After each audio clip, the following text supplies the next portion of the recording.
Hello everyone, welcome back to my YouTube channel. दोस्तों, उम्मीद करती हूँ कि आप सभी बहुत अच्छे होंगे और अपनी पढ़ाई में व्यस्त होंगे। तो हमने पिछले वीडियो में राज्य एवं संघ क्षेत्र को देख लिया था। आज हम नागरिकता से शुरुआत करने वाले हैं, तो आइए शुरुआत करते हैं। भारत की नागरिकता। भारतीय नागरिकता प्राप्ति हेतु कितने प्रकार हैं? तो 5 प्रकार दिए हुए हैं जिससे कोई भी व्यक्ति भारत की नागरिकता प्राप्त कर सकता है। पहला है जन्म से, दूसरा है वंशाधिकार द्वारा, तीसरा पंजीकरण द्वारा, चौथा है देशीकरण द्वारा और पांचवा है भूमि अर्जन द्वारा। इन 5 तरीकों से कोई भी व्यक्ति भारत की नागरिकता प्राप्त कर सकता है। भारतीय संविधान किस प्रकार की नागरिकता प्रदान करता है? तो भारतीय संविधान में एकल नागरिकता का प्रावधान है, जबकि संयुक्त राज्य अमेरिका में यूएसए में दोहरी नागरिकता का प्रावधान दिया हुआ है। संयुक्त राज्य अमेरिका ने दोहरी नागरिकता के सिद्धांत को अपनाया है। आगे बढ़ते हैं। नागरिक संशोधन अधिनियम 2019 सीएए में किन देशों के हिंदू, बौद्ध, सिख, जैन, पारसी तथा ईसाई नागरिकों को भारत की नागरिकता प्रदान करने का प्रावधान है? तो कौन कौन से देश के नागरिकों को भारत की नागरिकता प्रदान की जा सकती है नागरिक संशोधन अधिनियम 2019 सीएए के तहत? तो पाकिस्तान, बांग्लादेश और अफगानिस्तान, इन तीनों देशों के जो हिंदू, बौद्ध, सिख, जैन, पारसी तथा ईसाई हैं, इन्हें भारत की नागरिकता प्रदान करने का प्रावधान किया गया है। भारतीय नागरिक की नागरिकता किस आधार पर समाप्त हो सकती है? तो परित्याग, पर्यावसान तथा वंचना के आधार पर भारतीय नागरिकों की नागरिकता समाप्त हो सकती है। अगला देख लेते हैं। भारत से बाहर लगातार कितने वर्षों तक रहने पर भारतीय नागरिकता समाप्त कर दी जाएगी? तो है 7 वर्ष।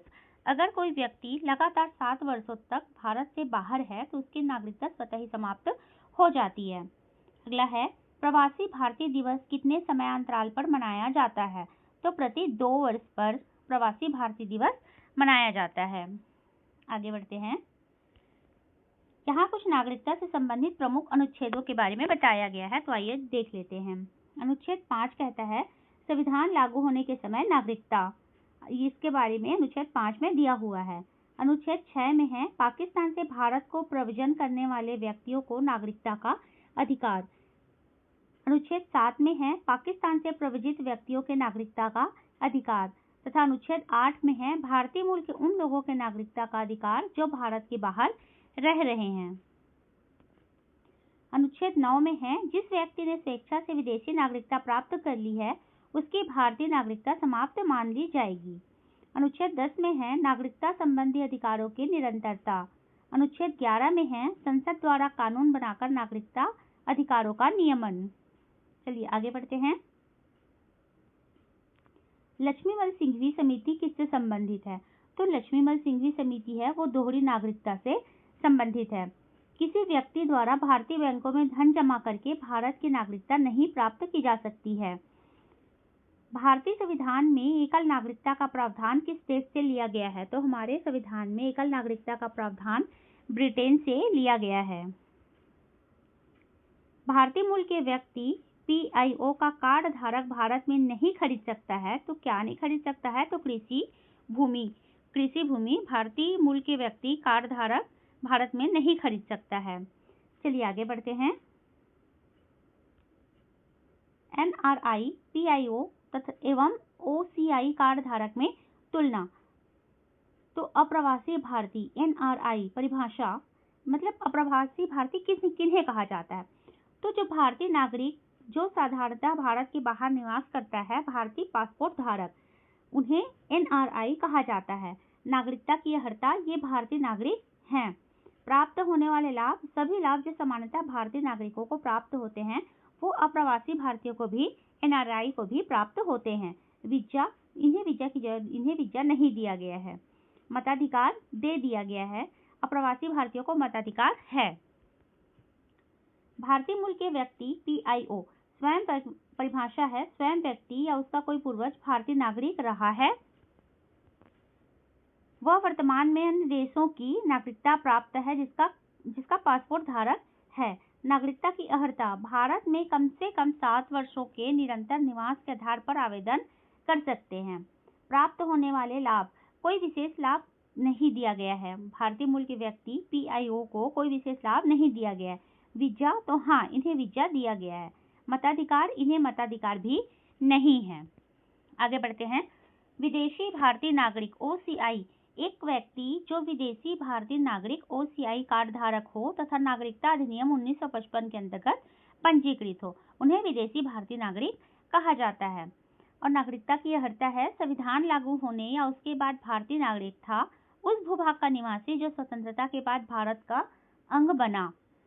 प्राप्त होने वाले लाभ, एक FRRO एवं FRO वाले लाभ के साथ पंजीयन से छूट, भारत में कितनी भी अवधि तक ठहराव के लिए वीजा, जीवन भर बिना वीजा के आ सकते हैं। विदेशी भारतीय नागरिक जो हैं वो जीवन भर बिना वीजा के भारत आ सकते हैं। मताधिकार, तो इन्हें मताधिकार नहीं दिया गया है। नागरिकता में लास्ट देख लेते हैं। LM सिंघवी की अध्यक्षता में गठित समिति ने प्रतिवर्ष 9 जनवरी को प्रवासी भारतीय दिवस मनाने की अनुशंसा की है।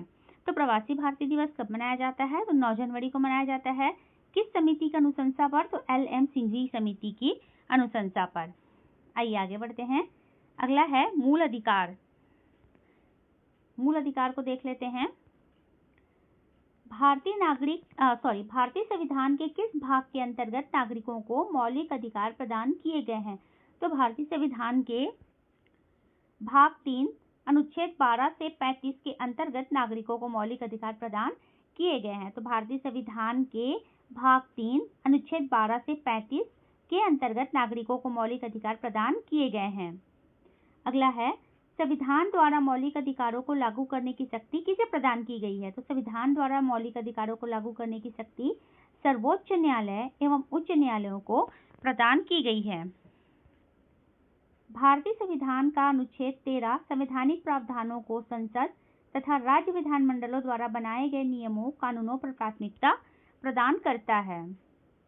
अगला है, भारतीय संविधान के अनुच्छेद 13 का मुख्य उद्देश्य किसके संदर्भ में संविधान की सर्वोच्चता सुनिश्चित करना है? तो भारतीय संविधान के अनुच्छेद 13 का मुख्य उद्देश्य क्या है? तो मौलिक अधिकार की सर्वोच्चता संविधान में सुनिश्चित करना है। नेक्स्ट है, भारतीय संविधान में समानता के अधिकार का विस्तार किन अनुच्छेदों में है? तो भारतीय संविधान में समानता के अधिकार का विस्तार अनुच्छेद 14 से 18 के अंतर्गत है। आगे बढ़ते हैं। भारतीय संविधान का कौन सा अनुच्छेद विधि के समक्ष समता के अधिकार से संबंधित है? तो समता के अधिकार से कौन सा अनुच्छेद संबंधित है? तो अनुच्छेद 14। जन्म, लिंग, मूल वंश, जाति, धर्म आदि के आधार पर विभेद का प्रतिषेध एक मूल अधिकार है जिसे समानता के अधिकार के अधीन वर्गीकृत किया गया है। तो अनुच्छेद 14 में क्या है? तो विधि के समक्ष समानता का अधिकार अनुच्छेद 14 में है। और अनुच्छेद 15 में है जन्म, लिंग, मूल वंश, जाति, धर्म आदि के आधार पर विभेद का प्रतिषेध अनुच्छेद 15 में है। भारतीय संविधान की प्रस्तावना में प्रयुक्त समाजवाद शब्द को किस अनुच्छेदों के साथ समग्रता में रखकर सर्वोच्च न्यायालय द्वारा समान कार्य के लिए समान वेतन का मौलिक अधिकार प्रदान किया गया है? तो समान कार्य के लिए समान वेतन का मौलिक अधिकार अनुच्छेद 14 तथा अनुच्छेद 16 में प्रदान किया गया है। भारतीय संविधान के अनुच्छेदों में से कौन सा एक लोक नियोजन के विषय में भारत के सभी नागरिकों को अवसर की समानता की गारंटी प्रदान करता है? तो लोक नियोजन के विषय में भारत के सभी नागरिकों को अवसर की समानता की गारंटी अनुच्छेद 16(1) और अनुच्छेद 16(2) प्रदान करता है। अन्य पिछड़ा वर्ग OBC जातियों के वर्गीकरण हेतु किसकी अध्यक्षता में आयोग का गठन किया गया है? तो जस्टिस रोहिणी के। अन्य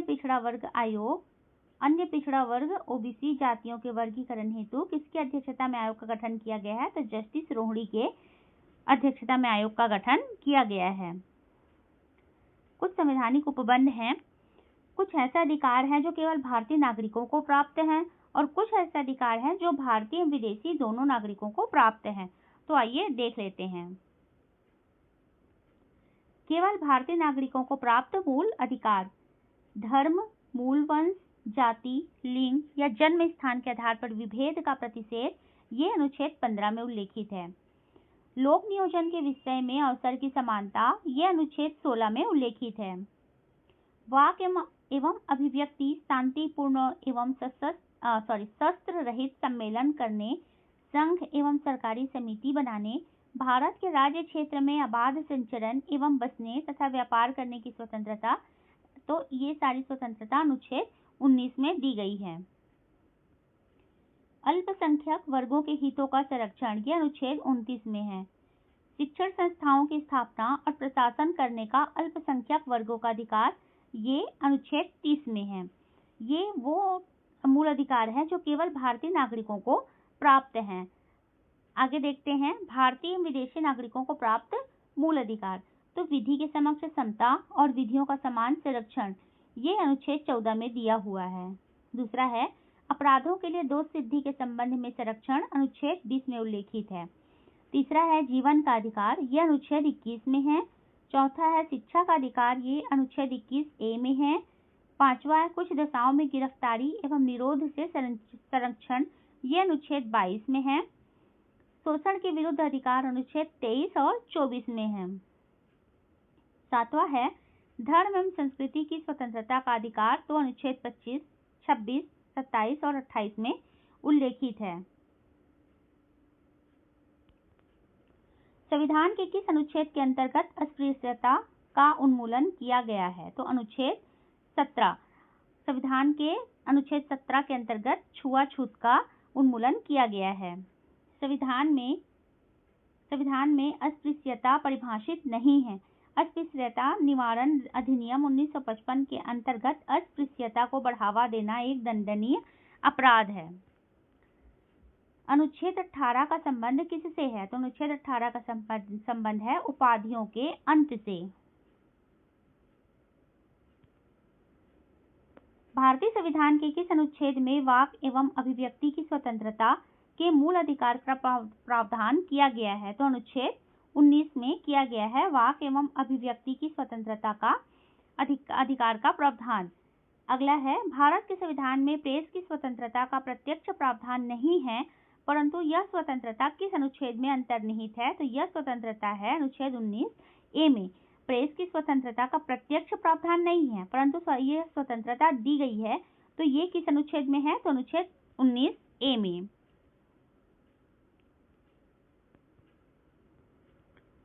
आगे बढ़ते हैं। भारतीय संविधान में आर्थिक समानता के मौलिक अधिकारों में सम्मिलित नहीं है। अनुच्छेद 19 के अंतर्गत 6 स्वतंत्रताएं हैं। तो अनुच्छेद 19 के अंतर्गत कौन कौन सी 6 स्वतंत्रताएं हैं? चलिए देख लेते हैं। वाक एवं अभिव्यक्ति की स्वतंत्रता है अनुच्छेद 19(1)(a) में। शांतिपूर्ण हथियार रहित सम्मेलन करने का अधिकार किसमें दिया गया है? तो यह दिया गया है अनुच्छेद 19(1)(b) में। संगम या संघ या सहकारी समिति बनाने का अधिकार, यह अनुच्छेद 19(1)(c) में दिया गया है। भारत के राज्य क्षेत्र में अबाध संचरण का अधिकार, यह अनुच्छेद 19(1)(d) में दिया हुआ है। भारत के किसी भाग में निवास करने व बसने का अधिकार अनुच्छेद 19(1)(e) में दिया गया है। कोई वृत्ति, आजीविका, व्यवसाय या व्यापार करने का अधिकार अनुच्छेद 19(1)(g) में दिया हुआ है। आगे बढ़ते हैं। भारतीय संविधान के किस अनुच्छेद के अंतर्गत यह प्रावधान किया गया है कि किसी अपराध के अभियुक्त को स्वयं अपने विरुद्ध गवाह बनने के लिए बाध्य नहीं किया जा सकता? तो ये दिया हुआ है अनुच्छेद 20(c) में। अगला है संविधान का कौन सा अनुच्छेद दोष सिद्धि के संबंध में अभियुक्तों को दोहरे दंड एवं स्व अभिशासन से संरक्षण प्रदान करता है? तो अनुच्छेद 20 प्रदान करता है। भारतीय संविधान का कौन सा अनुच्छेद व्यक्ति की विदेश यात्रा के अधिकार को संरक्षण प्रदान करता है? तो अनुच्छेद 21। अनुच्छेद 21 क्या करता है? व्यक्ति की विदेश यात्रा के अधिकार को संरक्षण प्रदान करता है। मौलिक अधिकारों के अंतर्गत कौन सा अनुच्छेद बच्चों के शोषण के विरुद्ध प्रावधान से संबंधित है? तो अनुच्छेद 24 जो है वो बच्चों के शोषण के विरुद्ध प्रावधान से संबंधित है। अगला है भारतीय संविधान के अनुच्छेद 25 में प्रयुक्त हिंदू शब्द में बौद्ध, जैन और सिख धर्म सम्मिलित हैं। भारतीय संविधान के अनुच्छेद 32 के अंतर्गत कौन से अधिकार प्रवर्तित किए जा सकते हैं? तो कौन से अधिकार प्रवर्तित किए जा सकते हैं? मौलिक अधिकार। किसमें दिया गया है? तो यह अनुच्छेद 32 में दिया गया है। मौलिक अधिकारों का संरक्षक कौन है? तो मौलिक अधिकारों का संरक्षक न्यायपालिका को कहा जाता है। आगे बढ़ते हैं। भारतीय संविधान का अनुच्छेद 30 का एक अल्पसंख्यकों को अपनी रुचि के शिक्षण संस्थाओं को स्थापित एवं संचालित करने के अधिकार को संरक्षण प्रदान करता है। डॉक्टर भीमराव अम्बेडकर ने मौलिक अधिकारों में से किसे संविधान का हृदय व आत्मा कहा है? तो किसे कहा है? वो कहा है संवैधानिक उपचारों का अधिकार, जो अनुच्छेद 32 है। आगे बढ़ते हैं। व्यक्तिगत स्वतंत्रता के अधिकार के लिए कौन सी याचिका दायर की जा सकती है? तो व्यक्तिगत स्वतंत्रता के अधिकार के लिए बंदी प्रत्यक्षीकरण दायर की जा सकती है। संसद को मौलिक अधिकारों में संशोधन का अधिकार किस वाद में निर्णय के आधार पर प्राप्त हुआ है? तो संसद में मौलिक अधिकारों में संशोधन का अधिकार केशवानंद भारती बनाम केरलवाद 1973 के वाद में निर्णय के आधार पर प्राप्त हुआ है। संपत्ति के मौलिक अधिकार को किस संविधान संशोधन के द्वारा मौलिक अधिकारों की श्रेणी से हटाकर केवल वैधानिक अधिकार बनाया गया है? तो संपत्ति का अधिकार था मौलिक अधिकार था, अब उसे केवल कानूनी अधिकार बना दिया गया है। ये बनाया गया है 44वें संविधान संशोधन 1978 के द्वारा। वर्तमान समय में भारतीय संविधान के अंतर्गत संपत्ति का अधिकार किस प्रकार का अधिकार है? तो वर्तमान समय में भारतीय संविधान के अंतर्गत संपत्ति का अधिकार वैधानिक अधिकार है, जो कि पहले मौलिक अधिकार हुआ करता था। और मौलिक अधिकार से हटाकर संवैधानिक अधिकार कब किया गया है? तो किया गया है 44वें संविधान संशोधन 1978 के द्वारा। सूचना का अधिकार एक विधिक अधिकार है, जो सूचना का अधिकार अधिनियम 2005 के माध्यम से प्रदान किया गया है। आर्थिक रूप से पिछड़े वर्ग इकोनॉमिकल वीकर सेक्शन ईडब्ल्यूएस को आरक्षण प्रदान करने के लिए संविधान में कौन से अनुच्छेद जोड़े गए हैं? तो अनुच्छेद 15 का 6 तथा 16 का 6 जोड़ा गया है। 6 से 14 वर्ष की आयु के बच्चों को प्रदत्त शिक्षा का अधिकार किस प्रकार का अधिकार है? तो ये मूल अधिकार है। 6 से 14 वर्ष की आयु के बच्चों को शिक्षा का अधिकार प्रदान किया गया है, तो ये मूल अधिकार है। अगला, भारतीय संविधान द्वारा प्रदत्त संवैधानिक उपचारों का अधिकार गैर नागरिकों को भी उपलब्ध है। मतलब भारतीय संविधान द्वारा जो संवैधानिक उपचारों का अधिकार दिया गया है, यह गैर नागरिकों को भी प्राप्त है।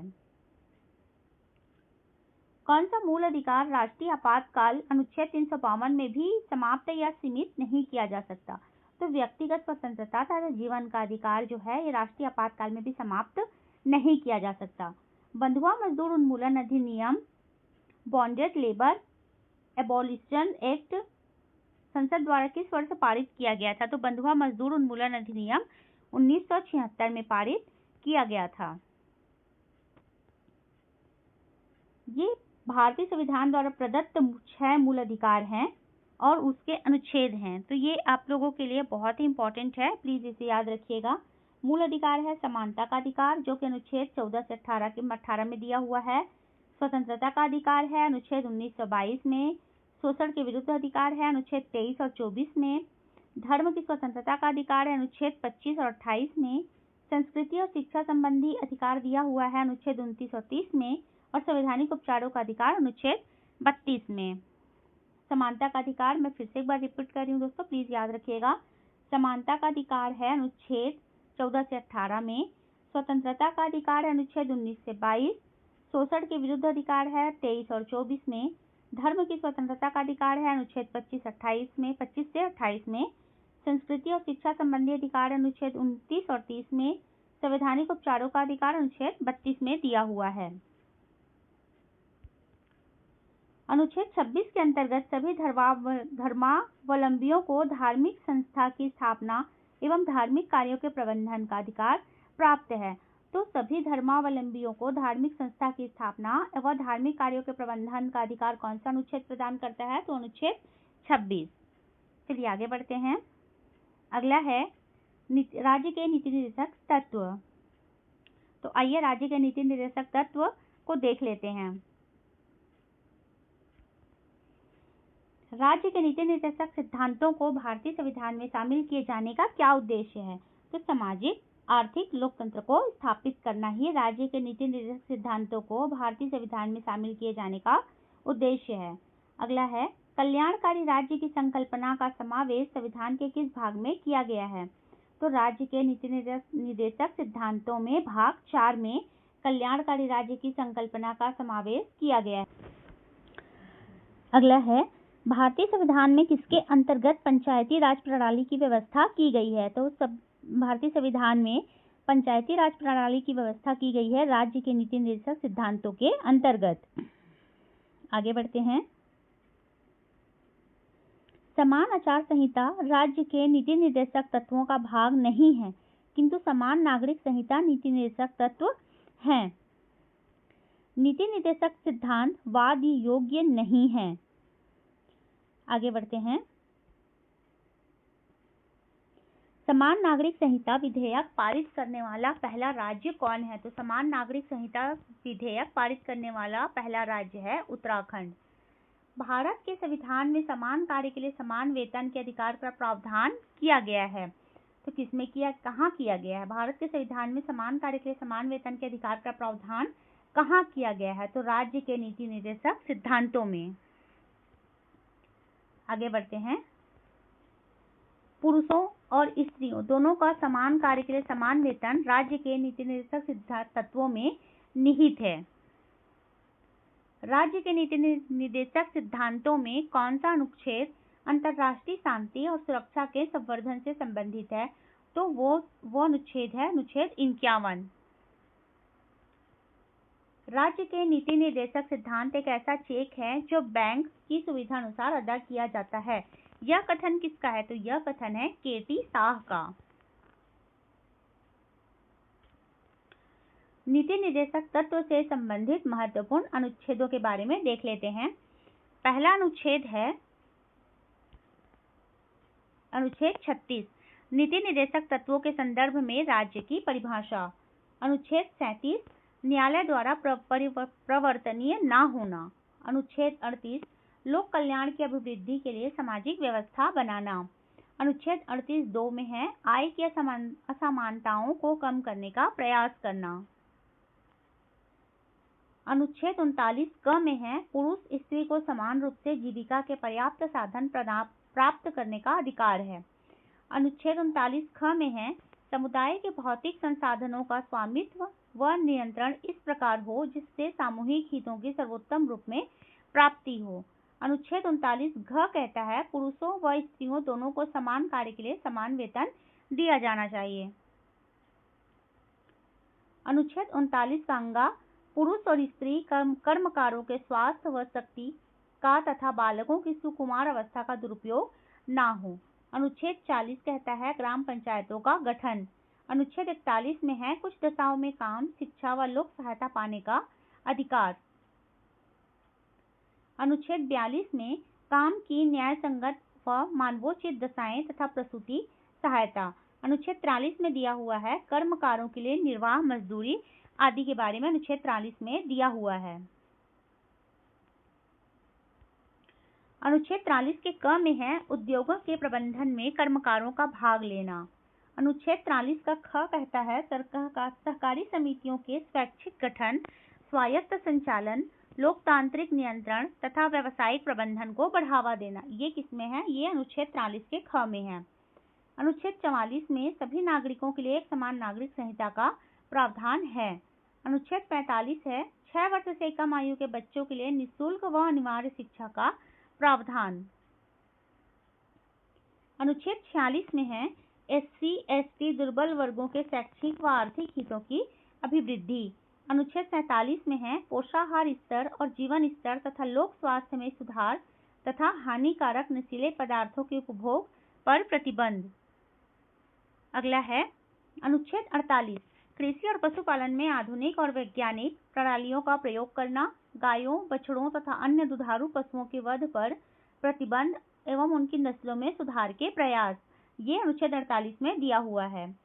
अनुच्छेद 48 क में है पर्यावरण का संरक्षण व संवर्धन और वन तथा वन्य जीवों की रक्षा। अनुच्छेद 49 में है राष्ट्रीय महत्व के कलात्मक या ऐतिहासिक अभिरुचि वाले स्मारकों या स्थानों या वस्तुओं का संरक्षण करना। अनुच्छेद 50 में है कार्यपालिका से न्यायपालिका का पृथक्करण। अनुच्छेद 51 में दिया गया है अंतर्राष्ट्रीय शांति और सुरक्षा की अभिवृद्धि। मूल अधिकार कानूनी रूप से मान्य हैं, जबकि नीति निर्देशक तत्वों को नैतिक एवं राजनीतिक मान्यता प्राप्त है। अगला है मूल कर्तव्य, फंडामेंटल ड्यूटीज। तो आइए मूल कर्तव्यों को भी देख लेते हैं। किस देश के संवैधानिक प्रावधानों से प्रभावित होकर भारतीय संविधान में मूल कर्तव्यों को सम्मिलित किया गया है? तो पूर्व सोवियत संघ से प्रभावित होकर भारतीय संविधान में मूल कर्तव्यों को सम्मिलित किया गया है। भारतीय संविधान के किस भाग में मौलिक कर्तव्य उल्लेखित हैं? तो भाग 4 के ए में मौलिक कर्तव्य उल्लेखित हैं। स्वर्ण सिंह समिति ने संविधान में 8 मूल कर्तव्यों को जोड़े जाने का सुझाव दिया था, लेकिन 42वें संविधान संशोधन अधिनियम 1976 द्वारा 10 मूल कर्तव्यों को जोड़ा गया। आगे बढ़ते हैं। भारतीय संविधान में मूल कर्तव्य किस समिति की अनुशंसा पर शामिल किए गए थे? तो भारतीय संविधान में मूल कर्तव्यों को सरदार स्वर्ण सिंह समिति 1976 ईस्वी में गठित थी, इस समिति की अनुशंसा पर शामिल किए गए थे। भारतीय संविधान में 11वें मूल कर्तव्य को किस संशोधन द्वारा जोड़ा गया था? तो भारतीय संविधान में 11वें मूल कर्तव्य को 86वें संविधान संशोधन अधिनियम 2002 में जोड़ा गया था। अगला है मूल कर्तव्यों को मुख्यतः किन 2 वर्गों में रखा जाता है? तो मूल कर्तव्यों को नैतिक कर्तव्य तथा नागरिक कर्तव्य, इन 2 वर्गों में रखा जाता है। अगला है मूल कर्तव्यों के अंतर्गत स्वतंत्रता संग्राम के उच्च आदर्शों का सम्मान किस प्रकार का कर्तव्य माना जाता है? तो मूल कर्तव्यों के अंतर्गत स्वतंत्रता संग्राम के उच्च आदर्शों का सम्मान करना हमारा नैतिक कर्तव्य है, मॉरल ड्यूटीज हैं। प्राकृतिक पर्यावरण एवं वन्य जीव संरक्षण भारतीय नागरिकों के मूल कर्तव्यों में से एक है। आगे बढ़ते हैं। राष्ट्रीय महत्व के स्थानों और स्मारकों की रक्षा करना मौलिक कर्तव्य नहीं, बल्कि राज्य के नीति निर्देशक तत्व का अंग है। राष्ट्रीय महत्व के स्थानों और स्मारकों की रक्षा करना मौलिक कर्तव्य नहीं है, ये हमारे राज्य के नीति निर्देशक तत्व का अंग है। आगे बढ़ते हैं। महिलाओं के सम्मान के लिए कुप्रथाओं का त्याग करना प्रत्येक भारतीय नागरिक का कर्तव्य है। यह किस अनुच्छेद में वर्णित है? तो यह अनुच्छेद 51 क के 5 में वर्णित है। महिलाओं के सम्मान के लिए कुप्रथाओं का त्याग करना प्रत्येक भारतीय नागरिक का कर्तव्य है। यह अनुच्छेद 51 के क में 5 में वर्णित है। मूल कर्तव्य किन पर लागू होते हैं? तो मूल कर्तव्य केवल नागरिकों पर लागू होते हैं, ये विदेशियों पर लागू नहीं होते। आगे बढ़ते हैं। यहाँ नागरिकों के जो 11 कर्तव्य हैं, जो मौलिक कर्तव्य हैं, उनके बारे में दिया हुआ है, तो आइए उन्हें भी देख लेते हैं। संविधान नागरिकों के लिए जो 11 मौलिक कर्तव्य। पहला कर्तव्य है संविधान का पालन करें और उसके आदर्शों, संस्थाओं, राष्ट्रध्वज और राष्ट्रगान का आदर करें। दूसरा है स्वतंत्रता के लिए हमारे राष्ट्रीय आंदोलन को प्रेरित करने वाले उच्च आदर्शों को हृदय में संजोए रखें और उनका पालन करें। तीसरा है भारत की संप्रभुता, एकता और अखंडता की रक्षा करें और उसे अक्षुण्ण रखें। चौथा है देश की रक्षा करें और आह्वान किए जाने पर राष्ट्र की सेवा करें। पांचवा है भारत के सभी लोगों में समरसता और समान भ्रातृत्व की भावना का निर्माण करें, जो धर्म, भाषा और प्रदेश या वर्ग आधारित सभी भेदभावों से परे हों। ऐसी प्रथाओं का त्याग करें जो स्त्रियों के सम्मान के विरुद्ध हैं। अगला है हमारी सामाजिक संस्कृति की गौरवशाली परंपरा का महत्व समझें और उसका परिरक्षण करें। सातवां दिया है प्राकृतिक पर्यावरण जिसके अंतर्गत वन, झील, नदी और वन्य जीव सम्मिलित हैं की रक्षा करें, उसका संवर्धन करें तथा प्राणी मात्र के प्रति दया भाव रखें। ये हमारे नैतिक कर्तव्य हैं। आठवां है वैज्ञानिक दृष्टिकोण, मानववाद, ज्ञानार्जन तथा सुधार की भावना का विकास करें। नौवां है सार्वजनिक संपत्ति को सुरक्षित रखें और हिंसा से दूर रहें। आइए 10वें और 11वें को भी देख लेते हैं। व्यक्तिगत और सामूहिक गतिविधियों के सभी क्षेत्रों में उत्कर्ष की ओर बढ़ने का सतत प्रयास करें, जिससे राष्ट्र निरंतर बढ़ते हुए प्रयत्न व उपलब्धि की नई ऊंचाइयों को प्राप्त करे। 11वां है 6 वर्ष की आयु से 14 वर्ष की आयु के बच्चों के माता पिता और संरक्षक जो भी हों उन्हें शिक्षा के अवसर प्रदान करें। इस कर्तव्य को संविधान के 86वें संविधान संशोधन अधिनियम 2002 की धारा 4 द्वारा जोड़ा गया है। तो ये हमारे 11 मौलिक कर्तव्य थे जिन्हें हमने देख लिया है। आइए आगे बढ़ते हैं। किसी व्यक्ति को राष्ट्रगान गाने के लिए बाध्य नहीं किया जा सकता, ये किसने कहा है? तो सर्वोच्च न्यायालय ने किस मामले में कहा है? तो विजय इमैनुअल बनाम केरल राज्य 1986 में कहा है कि किसी व्यक्ति को राष्ट्रगान गाने के लिए बाध्य नहीं किया जा सकता है। इंपॉर्टेंट लाइन को देख लेते हैं। सर्वोच्च न्यायालय के मुख्य न्यायाधीश PN भगवती, जो 1985 से 86 के बीच सर्वोच्च न्यायालय के मुख्य न्यायाधीश थे, को जनहित याचिका का जनक, फादर ऑफ अपील कहा जाता है। तो जनहित याचिका का जनक किसे कहा जाता है? तो सर्वोच्च न्यायालय के मुख्य न्यायाधीश PN भगवती को कहा जाता है। इनका कार्यकाल था 1985 से 86। तो चलिए दोस्तों, आज की वीडियो में इतना ही। मिलते हैं नेक्स्ट वीडियो में, तब तक के लिए धन्यवाद।